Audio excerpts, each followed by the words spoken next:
Hey guys, welcome back to Dr. Narration, the best channel for cheating stories. Like and subscribe to the channel for more cheating stories like these. Mother steals all my inheritance from my sis because she is golden child with starving baby, but now they can't believe I'm actually suing them. She is a 23-year-old female. I'm an 18-year-old female. Grandma died 8 years ago, and she left more than enough money to pay for all of her grandchildren's college educations, with the following conditions. Don't get arrested, take drugs, get drunk, or get pregnant/get someone else pregnant. Since we were all children at the time, the funds were deposited into accounts in our parents' names. My sister became pregnant during my sophomore year. The baby daddy departed and she hasn't attempted to contact him/get child support, and the stress from that produced a very challenging pregnancy. Both are acceptable. Mom and Dad nevertheless allowed her to attend college as long as she didn't have another commitment and maintained a 3.5 GPAs, which she did. She graduated last December with roughly $2,000 in debt. I assumed her money had been utilized to help raise her child and pay for her pregnancy during the previous 2.5 years, so she had to take out a loan. This looked reasonable. I was sorely mistaken. I was admitted to my ideal college on the other side of the state, but my mother continued trying to get me to go to a cheaper one closer to home, so I wouldn't have to live in a dorm, and it would be a cheaper school. I questioned her why she was being so persistent. Granny had left plenty of money, I reasoned. They dumped all the money that was meant to go to me down the toilet to take care of my sister, her child, and her pricey pregnancy, which turned out to be a lot worse than I was led to think. I burst into tears and cried harder than I had ever cried before, shouting about how they screwed me up and wrecked my life for the child who screwed up. If I go to school today, I'll be at least $70,000 in debt.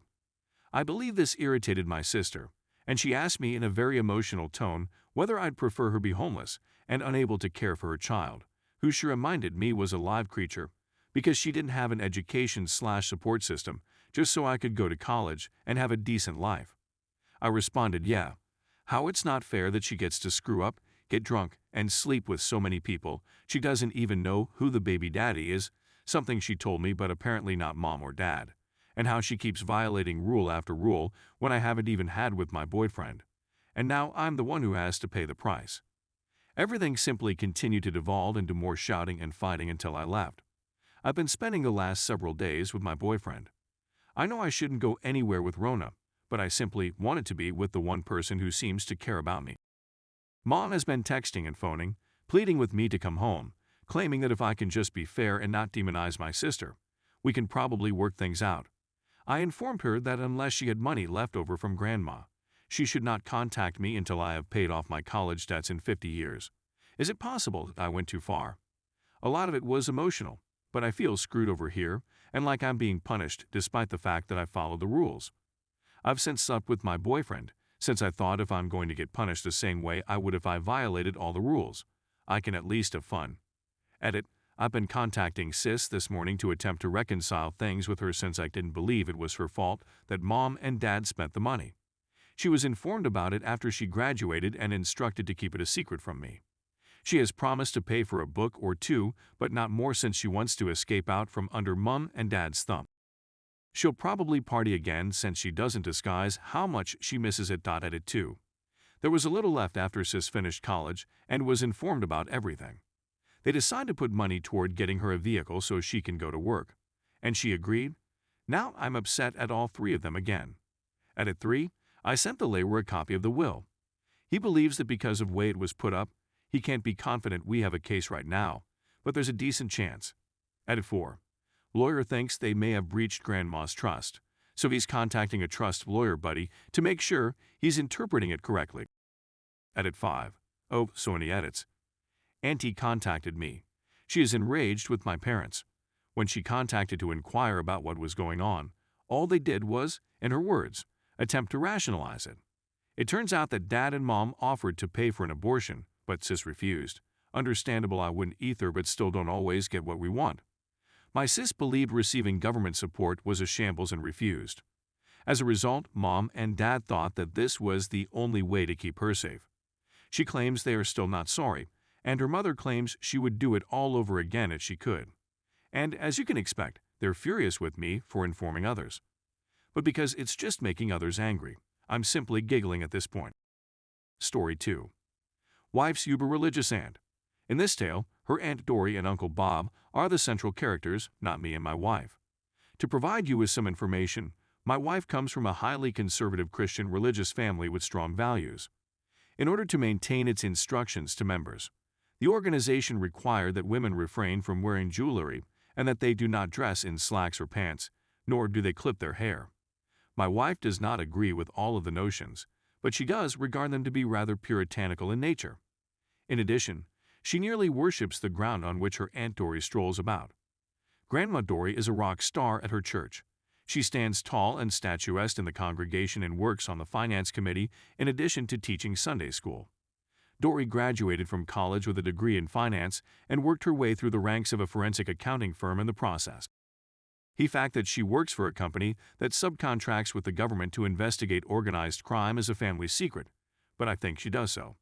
In any case, my story starts years ago, when my wife and I were shopping at a nearby indoor shopping mall when something happened. Aunt Dory emerges from a Frederick's of Hollywood lingerie store with two big, overstuffed bags of clothes, which we see her stuff inside.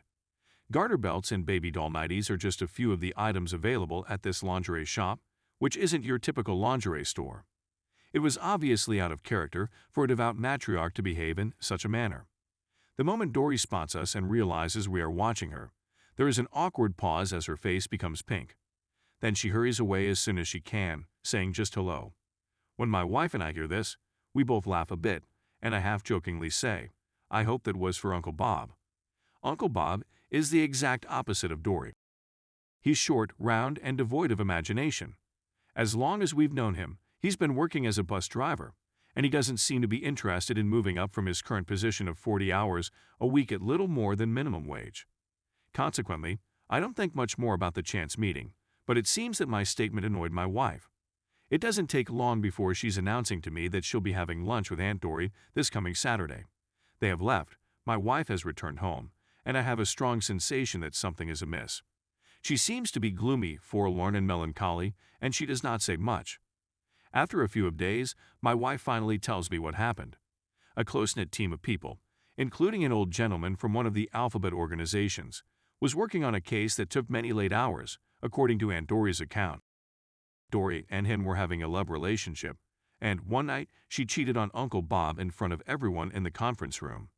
Aunt Dory was overcome with remorse and rushed home to inform Bob of what she had accomplished. It was her explanation for informing my wife of the whole murky story that she believed 15 minutes of passion were not worth ruining her life, marriage, and suffering eternal damnation. This is the point at when the story takes an unexpected turn. Uncle Bob did not divorce her. Rather, he gave her an ultimatum, which she accepted.